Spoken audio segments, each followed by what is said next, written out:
We're organising a couple of final treats, I think, as well as the Kaiser Chiefs playing employment, playing some other stuff, some Leeds United-y treats, I think. Are there going to be some surprises? Some surprises, yes. Am I going to be surprised? No, you know about them. Do I know about everything? I think so. As long as I know everything, I'm happy. I'll try and think of something so I can surprise you on the night. Okay, yeah, do that.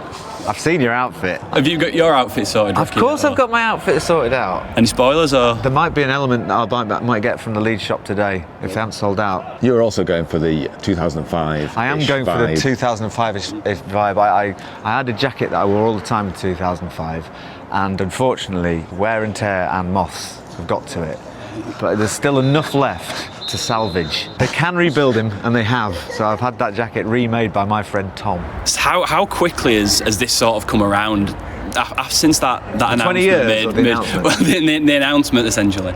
Since you made it back in October, has it flown this past few months? No, I think it feels like it's been a long time. The 20 years feel like it's flown a bit more than the 6 months since we announced it. That seems like people have been asking me about this gig in a good way for a long time. I kind of just want to do it. But yesterday, I'm not giving too much away, I was watching our stage set up, and there's some videos, and there was a video where a young lad came on, and it was me, and I feel exactly the same, if not slightly more enthusiastic than that young lad. But I was like, I look completely different. So I wouldn't even, it's just different. It's very hard to relate to that kind of version of yourself. But saying that, we were playing some of the old songs, I'm very impressed by them. Very impressed.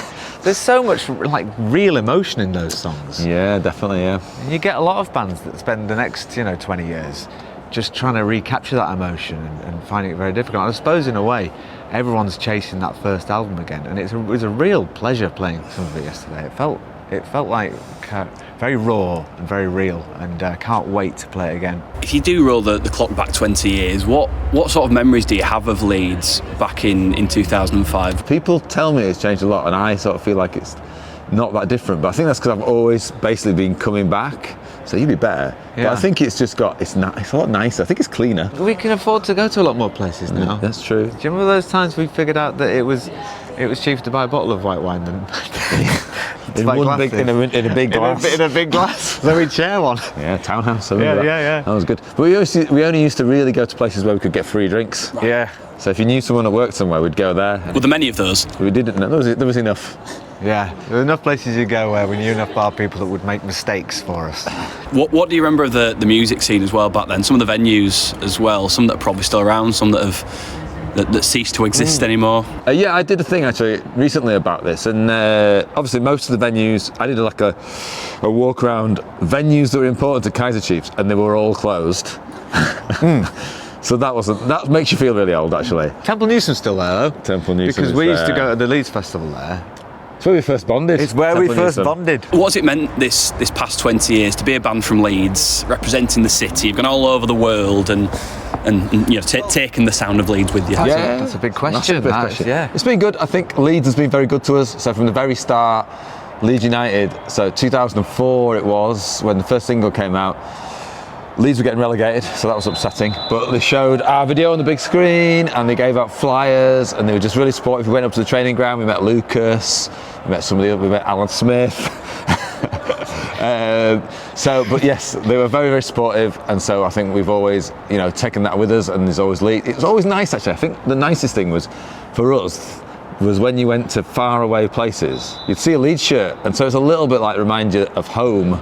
Yeah. A little bit if you were a little bit homesick, there'd always be someone kind of from Leeds or who supported Leeds or whatever. So that was always very nice for us. Just thinking about the fact that because we're from Leeds, which makes us but at the time, it has had some big spikes in musical creativity during the years, but at the time it wasn't really producing that much. So it was really great to be in a band and come from somewhere that wasn't on the map at the time as being a hotspot. And I do think blowing our own trumpets, we did actually kind of help a resurgence of a lot of we didn't keep the venues open, but we got a lot of music acts that come not because of us, but maybe might have been inspired. Yeah, I think we opened the door for a few people at the time. I think that someone needs to open the door again, because I think Leeds could do with another big band, basically. Not too big, because I do like the fact that we're still kind of up there on all the lists. Just one now. You're one down. One down, just slightly. Just it goes Mel B, then us, then whoever comes along.